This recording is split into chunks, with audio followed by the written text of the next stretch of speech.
Buenas tardes a todos, gracias por venir. La verdad que, bueno, ver la sala llena, pues la verdad siempre es un gozo y bueno, gracias también al museo por acogernos y a sus trabajadores que hacen horas extras siempre que les pringamos con alguna actividad y la verdad que nunca nos dicen que no, si es posible. Gracias a Marta por confiar en nosotros para presentar su novela en Barbastro. Es una novela que personalmente me ha encantado, que me ha emocionado en alguno de sus pasajes, que he visto también reflejado, pues bueno, todos tenemos abuelos, o teníamos, y bueno, algunos de los pasajes, pues la verdad que me ha recordado lo poco que él contaba de esos momentos, ¿no?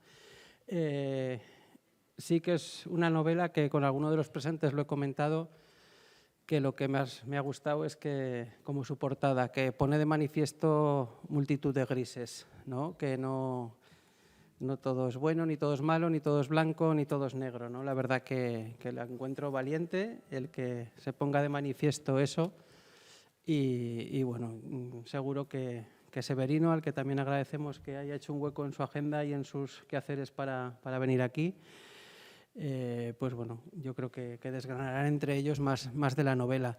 Yo también quisiera destacar la labor de una persona que nos acompaña también aquí, que es José Raúl Usón, que es el editor, que no lo veo, pero estará por ahí, allí al fondo, con su editorial Sordica. Sé que en esta novela pues, ha participado activamente, más que nada porque a mí me llegó un PDF con un manuscrito hace 2 años que no leí, pero que bueno, sé que ha tenido que ver y la verdad que es de alabar que haya editores que se preocupen tanto de sus autores y que logren llevar a buen puerto pues, novelas como esta y que sobre todo pues, ayuden a mejorarlas y que puedan tener muchísima más proyección. José Raúl es el editor de Sordica, una editorial con un amplio bagaje ya y que bueno, tiene varias colecciones, una de ellas de traducción, que es la que más nos cuesta vender a los libreros de por aquí, pero tiene la colección Carrachinas, donde está esta novela y alguna anterior de Severino, que también hemos traído, por si queréis que os la firme o os falta algún libro de Severino. Y bueno, la verdad que es una colección muy entrañable y muy cuidada. Y yo no tengo nada más que decir. Agradecer también a Canal 25 que está con nosotros y que, bueno, seguro que da la oportunidad de a las personas que no hayan podido venir por cualquier cosa, pues verla en la televisión en sus casas y en los vídeos en Internet. Y bueno, Marta, Severino, es vuestro turno. Gracias. Muchas gracias, Víctor.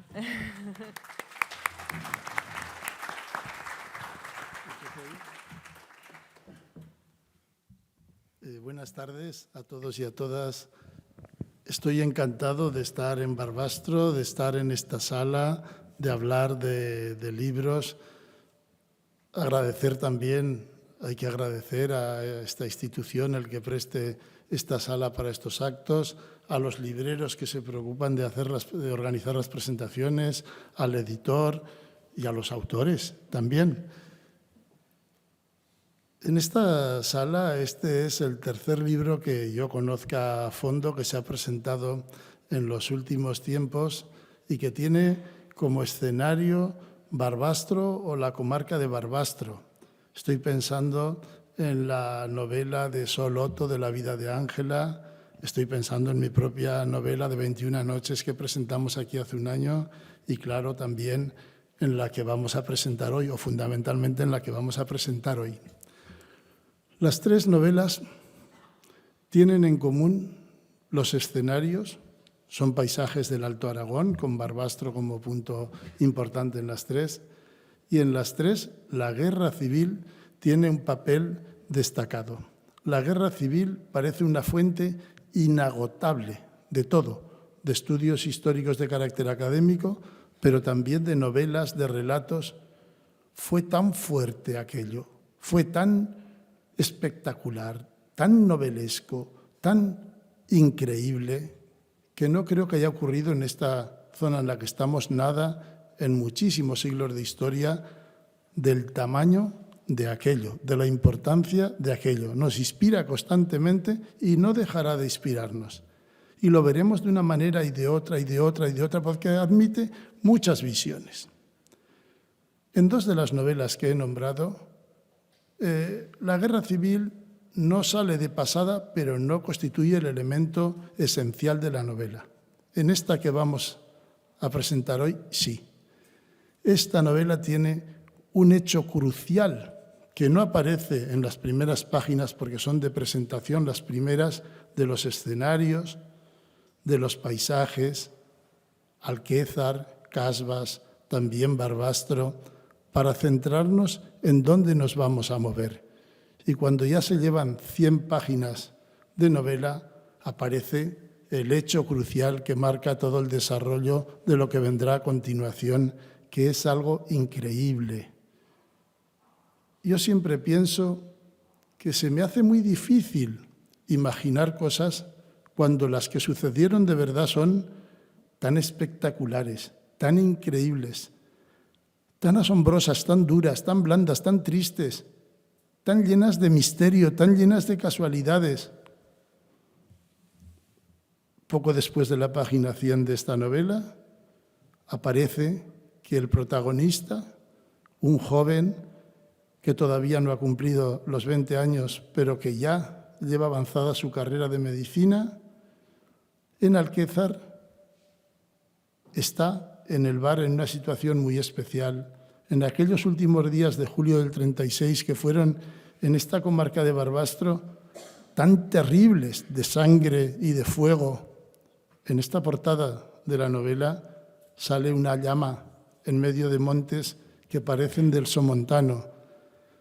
En el libro, aunque aparecen terribles crímenes, no aparece lo que yo creo que caracterizó esos 10 últimos días de julio del 36 en esta comarca del Somontano, que fue el fuego y el olor a carne quemada, pero carne humana.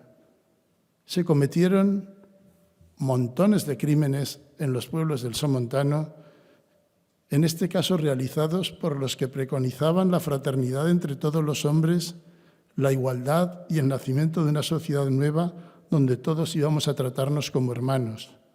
En todos los pueblos del Somontano fueron asesinados muchos que eran elegidos por ser los amos de casas que llamaban buenas, sin que hubiera ningún delito que juzgara ningún tribunal. Este joven protagonista está en el bar de Alquézar, donde está también un tío suyo, al que ha venido a buscar un grupo de anarquistas para acabar con él.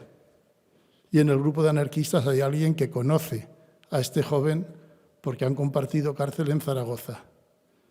Y entonces, viendo el panorama, le invita a unirse al grupo de anarquistas.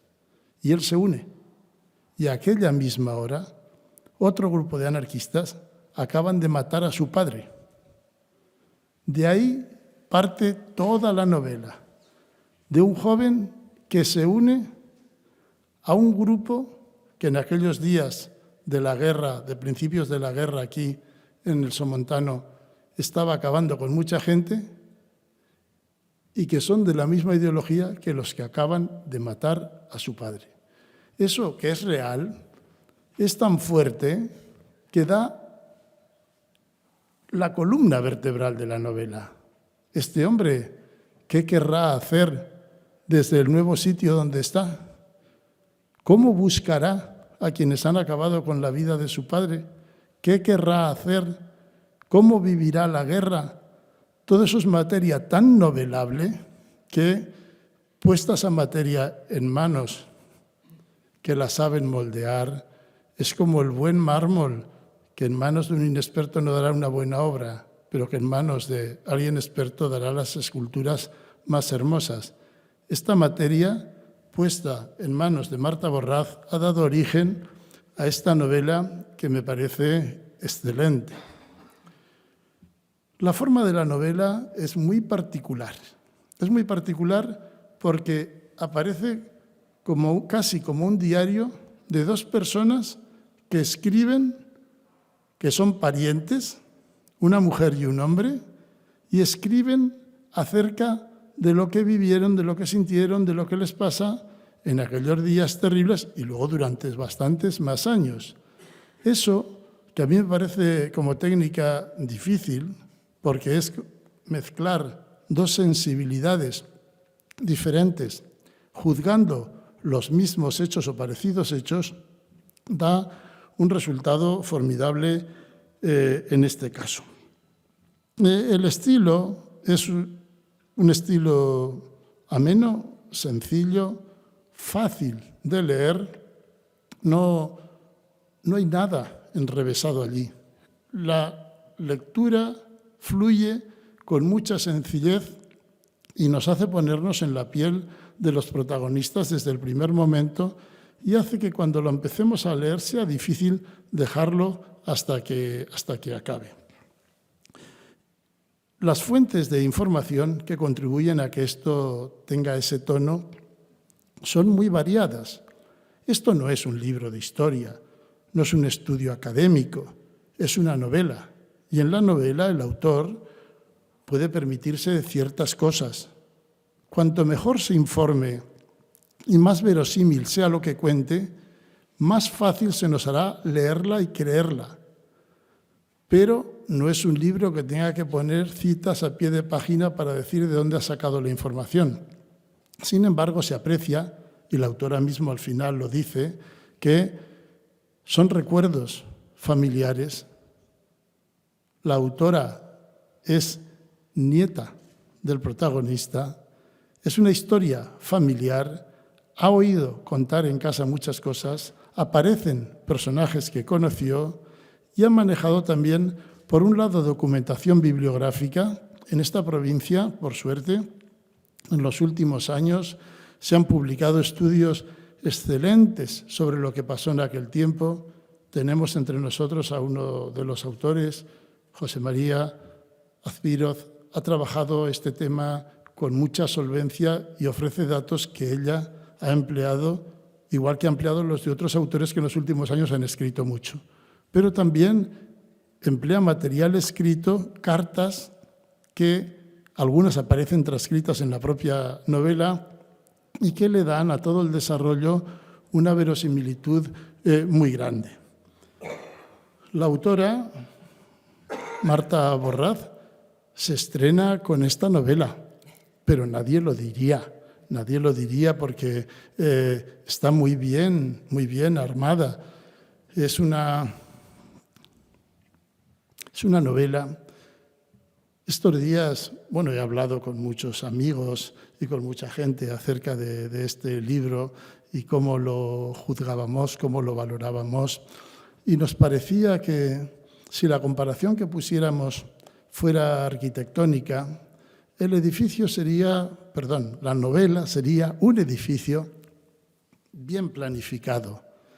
Es decir, hay muchas maneras de hacer novelas. Hay maneras en las que empiezas a escribir y luego los propios personajes te van llevando y vas construyendo. Esta parece una novela salida de un buen estudio de arquitectura. Este edificio se ha planificado contando todo, contando la estética de la fachada, sea la luz, todos los servicios necesarios de electricidad, de desagües, la comodidad en las entradas, en los ascensores, porque es muy completa, hay muchas cosas.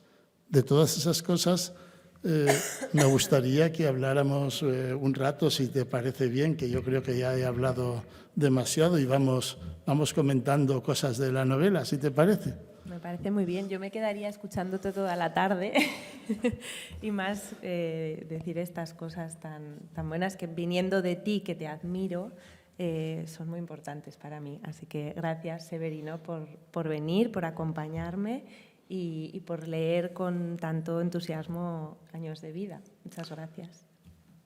Años de vida. Años de vida, yo supongo que no sé si a gente de otra región le dirá algo, pero para los que nos hemos criado en este Alto Aragón tiene un significado profundo. Lo hemos oído muchas veces, sobre todo de niños en los funerales, cuando se decía, en vez de te acompaña en el sentimiento, años de vida. Y el que no sepa de qué va, no sabrá que eso es desear años de vida al familiar del que ha muerto para que pueda rogar por su alma durante muchos años. Años de vida. ¿Cómo se te ocurrió este título? A mí esa expresión siempre me ha gustado mucho. Cuando la oía en los funerales de Alquézar, de niña, pensaba, ¿por qué dicen años de vida? Es una contradicción, ¿no? Y bueno, me la guardé en mi bolsillo donde me voy guardando las cosas que me gustan, me atraen. Y al principio esta novela no se llamaba Años de vida, se llamaba Casa Médico, que es el nombre de nuestra casa familiar en Alquézar. Pero bueno, comentando con Chusé el título, me dijo, ¿hay alguna otra idea o tienes algún otro título? Y le hablé de Años de vida y a él le gustó. Y ahora que lo veo, pienso que es muy acertado, porque tiene mucho significado. También se cuentan muchos años de vida de estos personajes, hay muchas despedidas, es un guiño a una expresión de la tierra, hay muchísimos guiños dentro de la novela, y que el título lleve uno, pues también me gusta. Fue un buen consejo, como tantos otros que me dio. Sí, es cierto que de alguna manera el título vincula el contenido que va a tener el lector entre las manos con esta tierra, pero hay también muchos otros guiños que nos acercan a la cultura popular de aquí. Hay muchas cosas de tradiciones, de lengua. Por ejemplo, la lengua aragonesa aparece en bastantes pasajes. Sí, menos de lo que me gustaría, ¿eh? Y luego le he leído algún trocito a mi hijo, que es de Barcelona, es un niño de ciudad, y cuando le leí esos 2 pasajes de unos diálogos en aragonés, y me decía, ¿no hay más? Digo, no, solo hay estos. Pues están muy bien esto, le gusta, y me sorprende que a un niño de 13, 14 años de una ciudad como Barcelona le gusten esos diálogos. Pero claro, como no le iban a gustar, si lo cuenta Lorenzo, de Casa Enterrador, que estoy viendo a Monse, a su hija, que ha venido hoy aquí a acompañarnos, y que le agradezco mucho que me dejara poner esas palabras inventadas en boca de su padre de niño, con Vicente, con los otros niños del pueblo, que hablaban así, ¿no? Monse, ¿hablarían aragonés? De niños, sí. Claro. Bueno, mi padre era de la edad parecida a su abuelo. Luego cuando ya tuvieron que hacer guerra mil, cuando volvió ya no pudo hablar. Se pierde, pero de niños hablaban así. Era un poco un homenaje a esos niños que luego perdieron esas lenguas, y un homenaje a los libros de los que yo me he nutrido también para escribir la parte más costumbrista, como los de Pedro Arnal Cabero o Acordanzas de San Pelegrín, que se cuentan cosas muy curiosas como esto de los muertos. A mí me chocó al leerlo en Acordanzas de San Pelegrín, y era un pequeño guiño también. Sí, hay más guiños a la cultura o a las tradiciones altoaragonesas, a las mismas supersticiones, cuando narra que se morían muchos hijos y cuando nació uno del que temían que falleciera como los anteriores, alguien le sugirió que la primera vez que saliera de casa lo sacaran por el balcón, porque así no. Y esa es una tradición, una creencia muy extendida en estas montañas.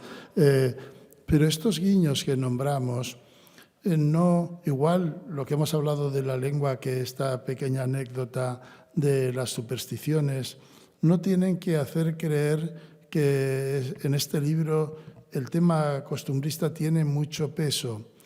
Están casi todos los temas, están puestos con el mismo cuidado que hay que poner las especias en un guiso, que van bien si se notan ligeramente, pero molestan si se apoderan.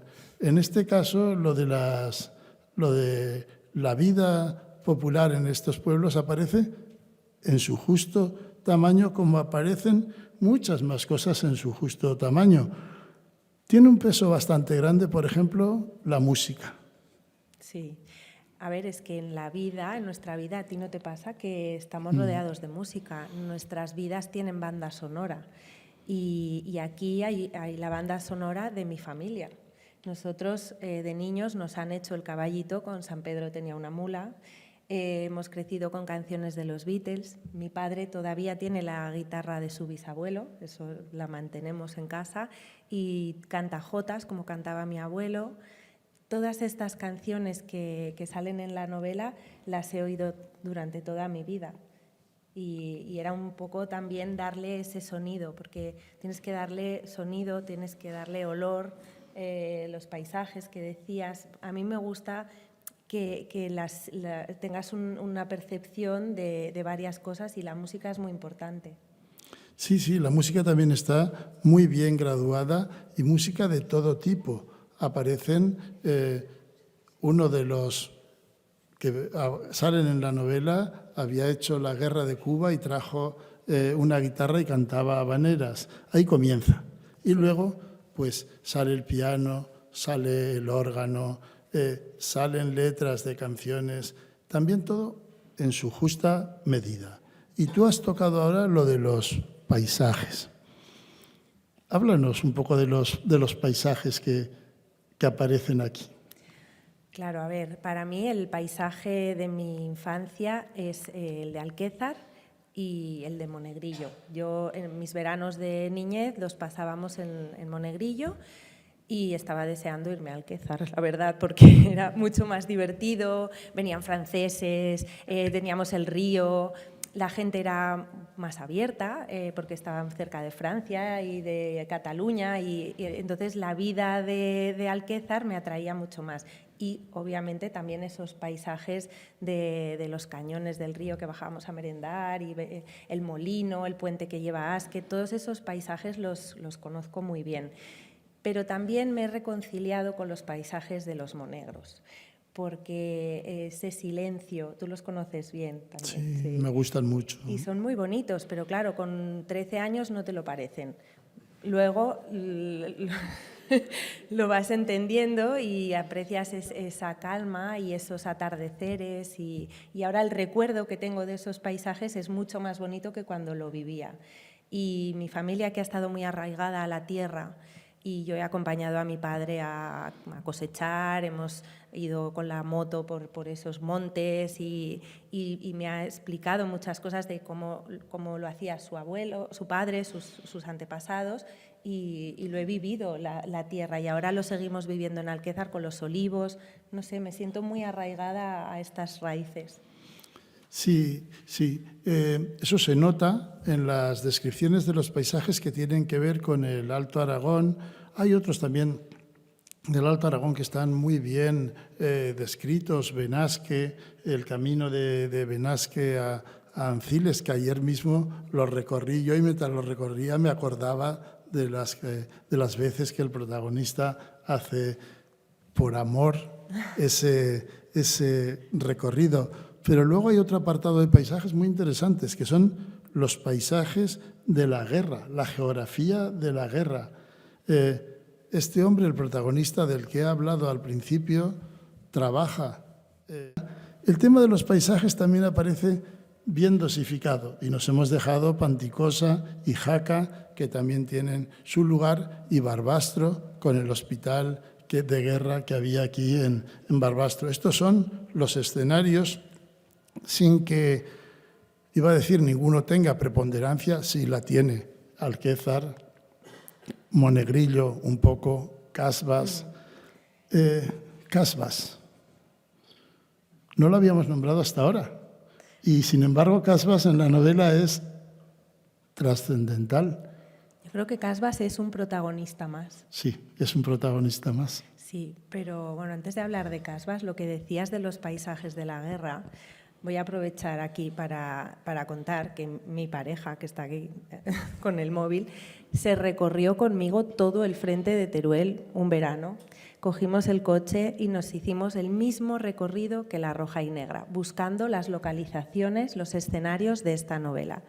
Lo metí por unos sitios increíbles, buscando una explanada al lado del río para que me cupieran 2.000 hombres. Me metí dentro del río, que estaba congelada el agua, y llegamos hasta Valencia, nos fuimos a la Malvarrosa. O sea, todas esas escenas que se cuentan yo las he vivido, y pasaban cosas muy increíbles, como en un pueblo, Sarrión, o no sé dónde era, un pueblo de Teruel pequeñísimo, Sarrión, que no tenía hotel, porque nos íbamos quedando donde podíamos, dormimos en un caserón, y digo, ostras, aquí hay vida, notaba ahí unas energías y preguntamos y había sido donde se había alojado la Roja y Negra a su paso por esa zona. Y cosas mágicas de estas nos han pasado en muchos sitios. También me acompañó a Benasque. A Benasque me han acompañado todos, mi madre, mi padre, mi pareja, Anciles, ese camino que yo visualizo a mi abuelo recorriéndolo a caballo con el corazón en un puño porque va a ver a la persona amada. Y esas casas de Anciles. Es que Anciles es un pueblo de novela y de película, es precioso. Y Casbas tiene el escenario del monasterio, que cada vez que voy me emociono porque yo he estado allí de niña visitando a mi tía Mercedes, a Sor Inmaculada, y el otro día presentamos allí y pasaron otra vez cosas mágicas, como que vinieran descendientes de otras personas que iban en ese camión y que además hoy nos acompañan. También están ahí los nietos de Ricardo Oliván.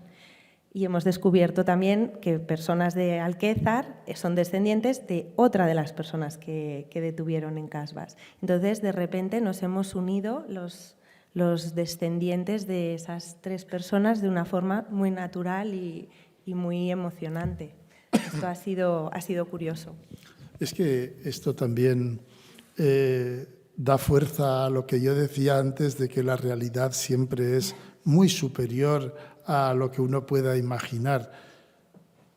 ¿Cuál de vuestros bisabuelos o bisabuelas podría imaginar que 80 años después, descendientes suyos que están cada uno en una parte de España o del mundo, se iban a encontrar hablando de lo que les había sucedido a ellos? Me parece realmente increíble. Ha salido lo del camino de Anciles por el que iba a ver a una mujer, el protagonista, el amor. ¿Qué lugar ocupa en la novela el amor? Es el motor, es lo que le mueve al protagonista. Las historias de amor, igual que las de amistad, que las iba arrastrando durante toda su vida, yo creo que le iban dejando un pozo. A todos nos dejan algún pozo nuestras historias de amor. Y él, esas cartas con su amor de la etapa universitaria, que ya van perfilando un poco cómo le gustan las mujeres. Él ya empieza a tener unas ideas, cuando eres joven, tienes 17, 18 años, ya empiezas a tener un poco claro qué es lo que te gusta. Y eso lo pude descubrir gracias a esas cartas. Y las cartas con su amor de Benasque, de Anciles, eran diferentes. Ya tenía otra madurez, ya había pasado la guerra, ya había sufrido, tenía otras ideas, valoraba otras cosas. Y encontrar esas conversaciones en cartas reales y transformarlas en diálogos o en pequeños trozos epistolares, eso ha sido muy, muy emocionante. Y he descubierto una parte de mi abuelo que desconocía, que es su parte romántica. Porque yo no lo llegué a tratar porque se murió cuando tenía 3 años y eso me lo perdí. Y lo he estudiado a través de los documentos que ha dejado, que son esas cartas. Luego la historia de amor con mi abuela, que allí no había escritos, pero a mi abuela sí que la conocí, se murió hace 2 años, con 96, y era otra visión del amor, de un matrimonio con 7 hijos y el declive, ¿no? de ese amor que al principio empezó muy fuerte, con mucha pasión, y cómo se va desgastando. El amor evoluciona, te cambia, te sorprende, no sé, a mí me ha gustado mucho cómo quería él. Creo que quería intensamente, a lo bruto, como se hacen las cosas en mi familia,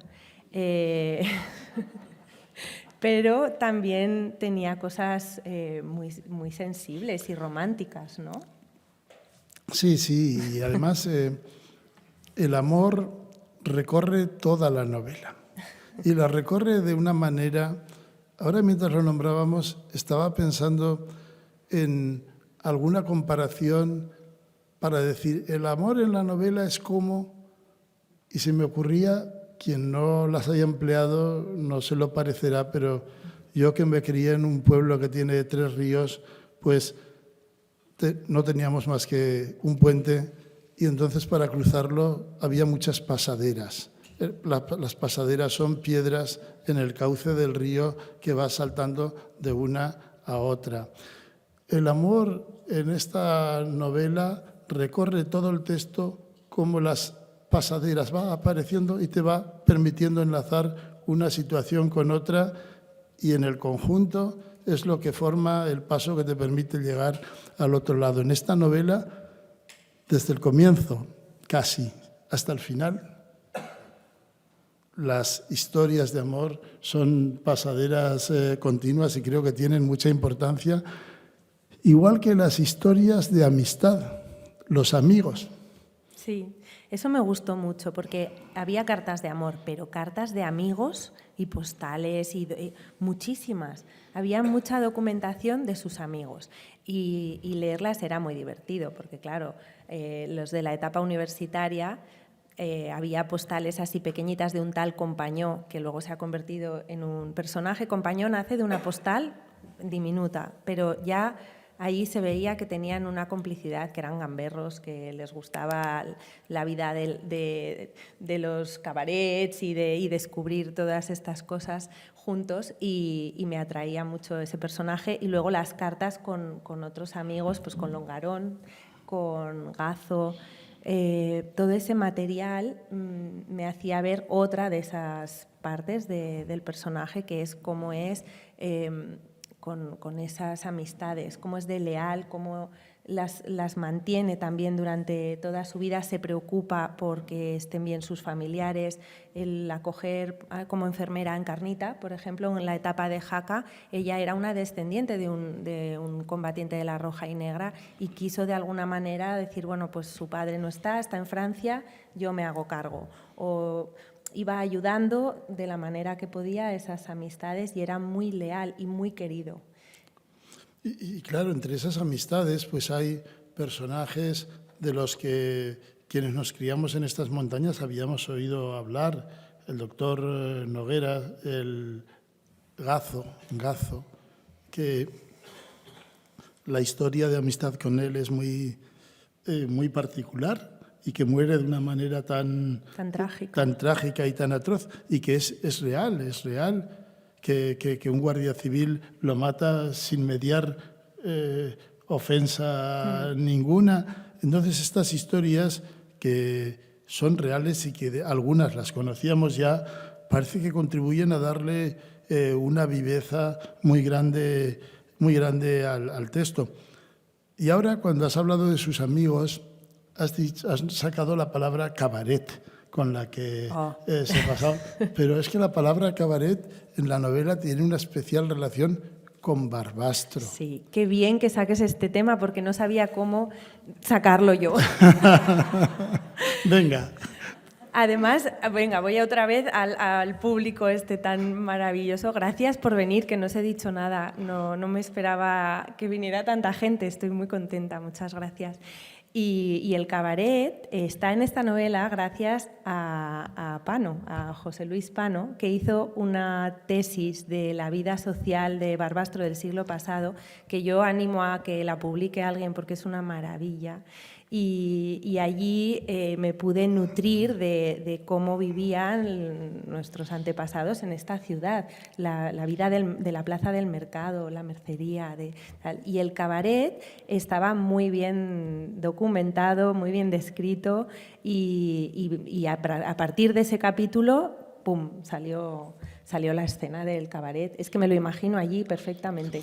Yo es que no sé dónde estaba realmente, pero no sé por qué, leyéndolo me lo imaginaba cerca de la Tallada, donde la calle de las Monjas, me imagino, sí, pues estaba muy bien descrito el sitio, porque yo enseguida imaginé dónde estaba, y estamos hablando de una vida alegre, disoluta, de unos tiempos terribles, donde todo se mezclaba esa vida con lo más trágico, con la sangre, con las desapariciones, con las muertes. Entonces esas escenas de cabaret ponen un contrapunto que acaba trágicamente cuando una bomba eso también pasó. Destruye el sitio. Entonces, como eso además se ve que es cierto, todavía contribuye a darle más viveza al texto. Sí, y en el cabaret también tenemos una unión aquí, Severino y yo, que hay una canción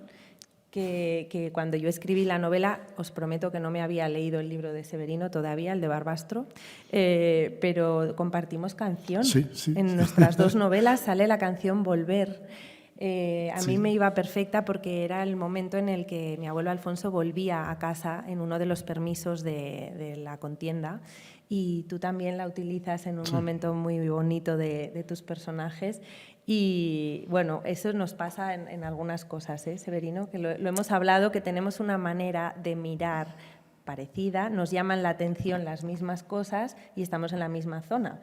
Entonces coincidimos bastante. Pero de lo que llevamos dicho hasta ahora, parecerá casi que esto es un cuento de hadas. Todo es bonito, cabarets, música, amistad, amor, y solo la tragedia se ha nombrado al principio cuando se dice que mientras él estaba apuntándose en las listas anarquistas, acababan de matar a su padre. Dos cosas en relación con esto. Al hablar de los paisajes, hemos nombrado muchos sitios, pero ¿los paisajes qué son?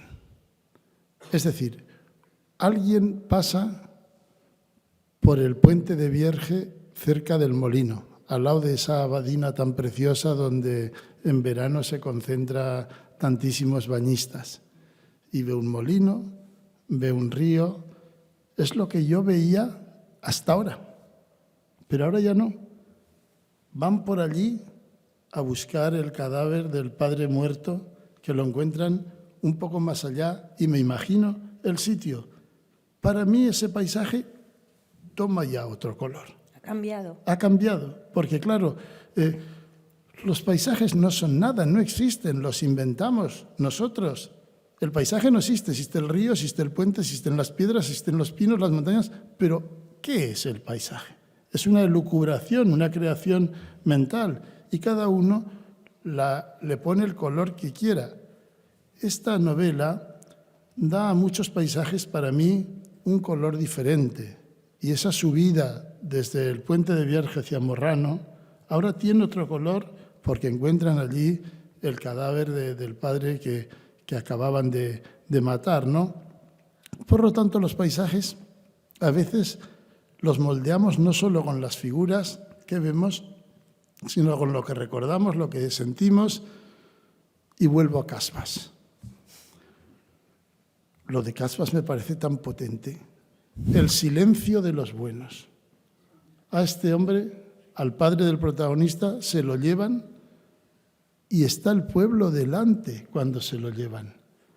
Y seguro que quienes habían ido a buscarlo para matarlo y querían matarlo eran 4, no sé qué calificativo ponerles, criminales en primer lugar. Pero ¿y los otros? El pueblo de Casbas, la gente. Claro, eso es muy duro porque son tus vecinos. Esto lo hemos hablado con Elena, con la nieta de Ricardo Oliván, que era el tendero, y nuestro bisabuelo era el boticario. Eran los dos únicos comercios, por así llamarlo, de un pueblo muy pequeño. La otra persona de Junzano, que va en ese camión, es terrateniente. Entonces, pues el terrateniente, no sé bien su historia, pero los dos comerciantes de Casbas, lo único que tenían era una cuenta abierta, que la gente que no podía pagar las medicinas o la comida, lo anotaban. Fue una manera de poner la cuenta a cero. Y eso es muy triste, que se cometieran unos delitos por poner la cuenta a cero y que la gente lo permitiera. Pasó en Casbas, pasó en Naviego, en muchos. Azpiroz, en su libro estupendo sobre la olla de Huesca y sobre el somontano, hace un análisis pueblo por pueblo de todo lo que pasó. Sí que lo de Casbas es tremendo, y aún más cuando vienes de un pueblo como es Alquézar y has escuchado cómo la gente se protegió. Entonces, a mí esa contradicción de un sitio que se une y lo disfrazan al cacique, por así llamarlo un poco, al de la Casa Grande, vamos a decir, lo protegen gente que seguramente pues a lo mejor no los había tratado bien o en algún momento había sido un poco prepotente, sí. Áspro, vamos a decir, Áspero. sí, áspero. Pero no aprovecharon el caos y que podían tener un arma para quitárselo de delante, ¿no? Lo protegieron. ¿Por qué? Bueno, a lo mejor también lo protegieron porque era el que les salvaba la vida y dijeron, a ver, al médico vamos a dejarlo, no vaya a ser que nos pase algo y nos quedemos sin él. Pero por lo que fuera, lo protegieron. Y en Casbas no, en Casbas fueron muy crueles. Y en Casbas no se habla, o sea, a mí me ha costado muchísimo investigar en Casbas. He encontrado a los familiares a raíz del libro que lo han leído y seguimos sin saber muy bien quiénes fueron aquellos que callaron o aquellos que apuntaron los nombres en los papeles, porque los asesinos que aprovechaban, que iban en estos furgones por los pueblos, estos venían de Barcelona, habían salido de la cárcel de la Modelo y eran, como tú has dicho, eran delincuentes que iban por los pueblos, pero eran como yo que soy abogada, era el arma material, ¿no? Pero luego está el asesino real, el que señala con el dedo, y el asesino pasivo que no protege. Claro, es todo un cúmulo, un círculo de personas que intervienen, porque a veces nos hemos salvado la gente del país la cara diciendo no, los criminales vinieron de Barcelona, pero parece que aquí el criminal no vino de Barcelona. Vino de Barcelona, pero era de Angüés. Ya. Sí, era de la zona.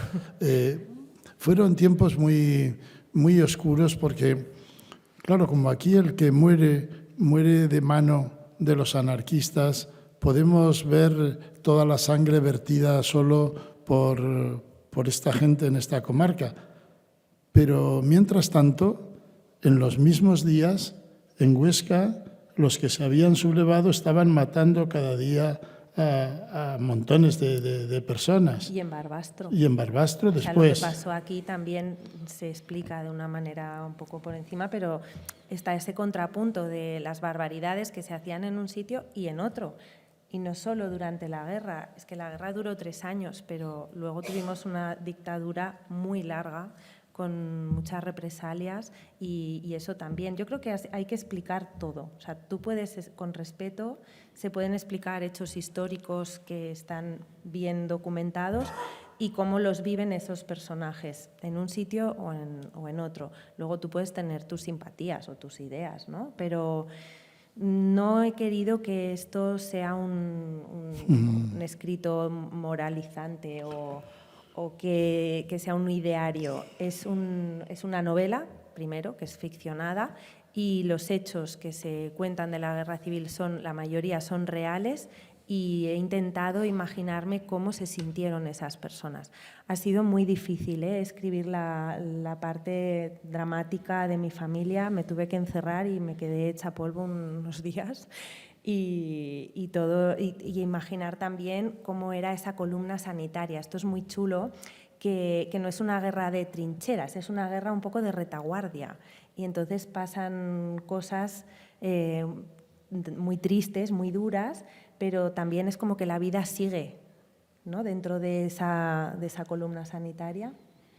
Sí, y el tratamiento de la guerra que hace, es cierto que es un tratamiento extraordinariamente respetuoso, sin lecciones morales de ningún tipo. Esto fue lo que pasó, no se valora, en todo caso la valoración es del dolor de quienes sufrieron todo aquello.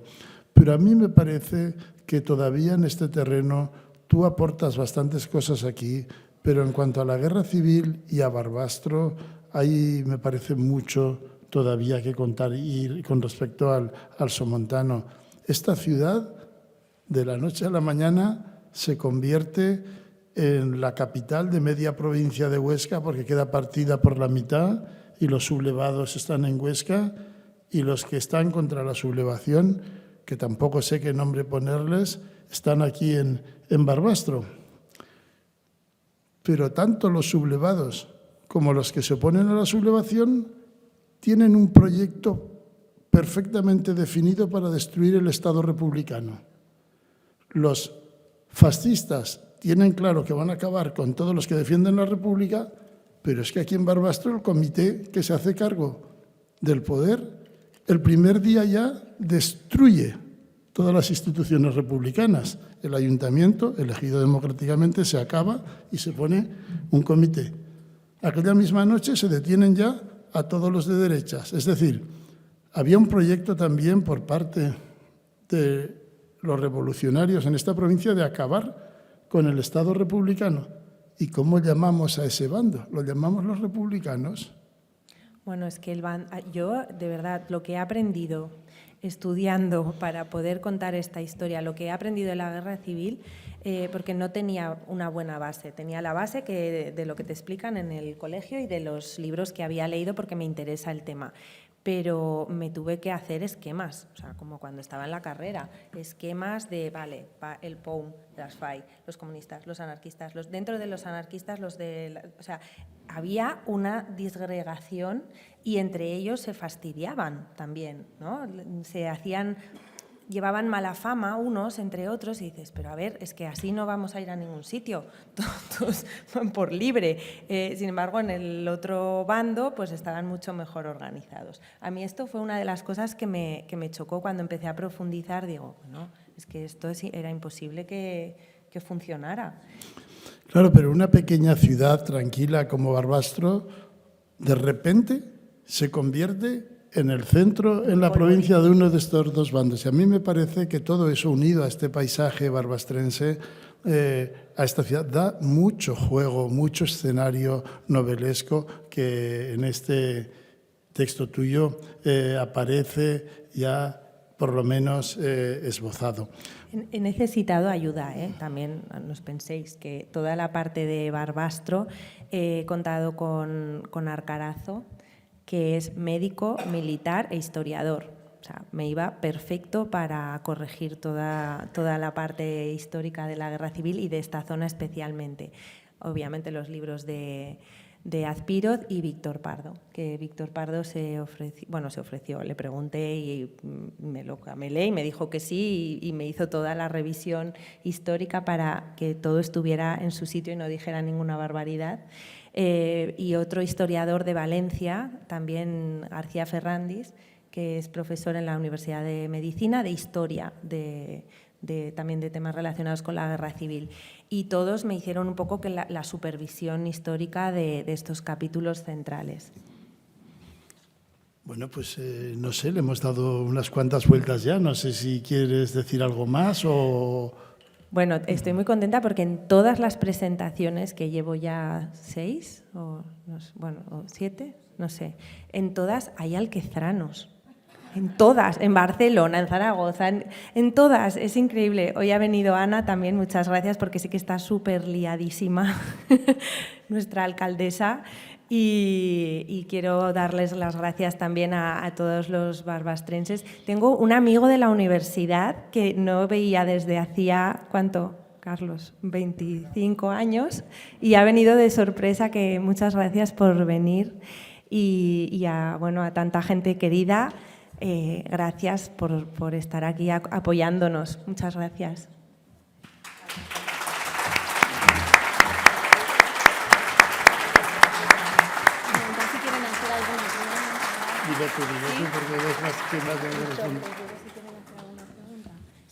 Sí, no sé si os apetecería hacer alguna pregunta o consultar algo. ¿Alguien? ¿No? ¿Ah? Solo quería decirte que me ha gustado mucho y que en la onda de lo que decía Severino de los grises, Sí. creo que está perfecta. Bueno. Me ha gustado mucho la frase del jefe del comité de Alqueza, que dice, aquí no sobra nadie.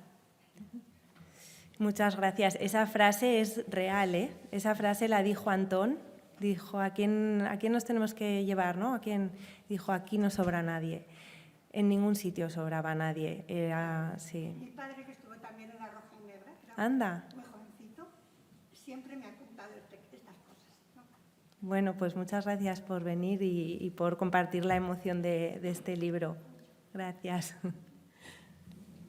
¿Ves? Pasan estas cosas, ¿eh? En cada sitio, bueno, me tengo que aguantar para no, para no llorar porque, claro, es muy emocionante. Aunque haya ficción, no deja de ser la historia de mi familia y la de muchas familias que están reflejadas aquí, de su entorno, de sus amigos, de esos compañeros que mantuvieron siempre la relación.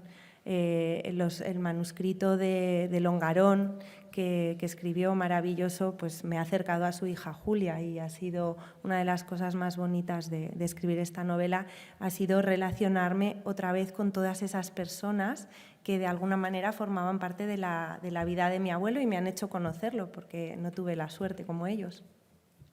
Una cosa, Marta. Dime. Lo de Elisa, ¿era cierto? Elisa la divina, hombre, tenemos una pitonisa en el libro. Elisa, sí señora, Elisa es un personaje real, era pitonisa local, era muy divertida y sí, adivinaba, llevaba el sombrero, la historia del sombrero. La parte de Jaca, hay un momento que baja un poco la tensión, porque claro, es muy intensa toda la novela, y hay un momento que relaja, y es en la parte de Jaca. Y esa es una parte más de anecdotario familiar, en la que hay muchas historietas y anécdotas que hemos oído contar en casa a mi padre, a mis tíos, los niños, esos niños que van llegando como setas, ¿no? Que llegan, pum, pum, pum, pum, de repente hay 7, y todas esas anécdotas de las rencillas de bebés o de niños, y esos comentarios a veces medio hirientes, medio en broma. Era una familia particular. Y sí, la pitonisa Elisa, además se llamaba Elisa, es real. ¿Alguna pregunta más? Bueno, no hemos hablado, porque nos hemos centrado mucho en Alfonso, no hemos hablado de Mercedes, que es la otra narradora y para mí es la auténtica escritora que me ha ayudado a conseguir hacer este trabajo, porque dejó muchísimos escritos, diarios, cartas. Esto que contabas al principio, Severino, de que bajaban con un canasto a los niños a bautizar por el balcón, yo lo sé porque ella hizo un cuaderno que se llamaba Acordanzas de mis antepasados y decía: para nuestra prolongación genealógica presente. Yo ya estaba por ahí, pero era una niña, y dejó esto por escrito y empezaba este cuaderno contando que una señora, una tal Pepeta de Alquézar, les decía que tenían que hacer esto para que los niños no se murieran.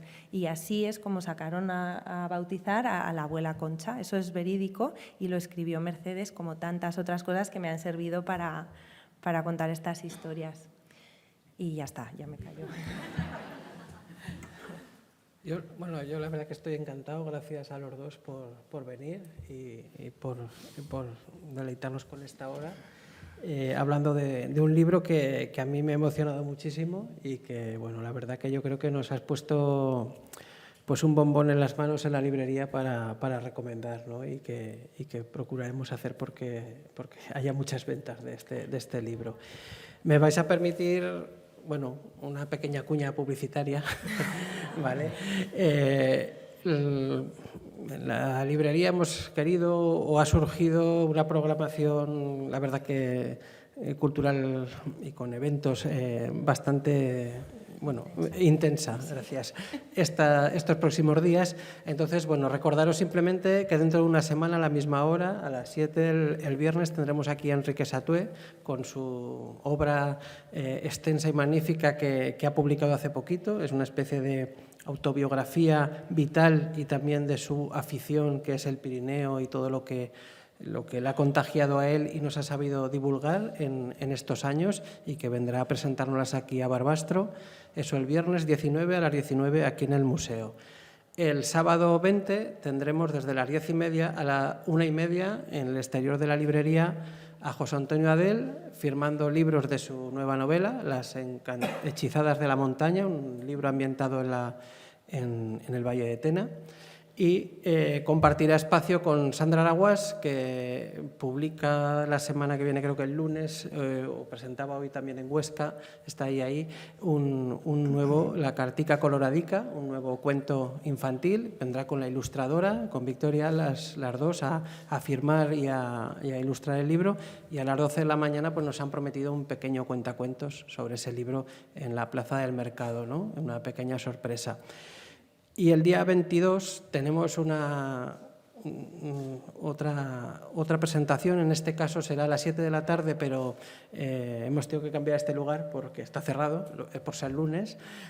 Nos vamos a la primera planta del Gran Hotel, Ciudad de Barbastro, y traemos en primicia nacional a Rosario Raro. Rosario Raro publica el día 17 la novela Prohibida en Normandía. Es la historia de una mujer que su trabajo se vio relegado, es una periodista que durante 5 años, si no me equivoco, estuvo casada con Hemingway, y es una historia magnífica. Hemos podido leer los dosieres de prensa. Ayer nos llegó el primer ejemplar, que lo tiene Borja García Valiente, que es el que hará la presentación.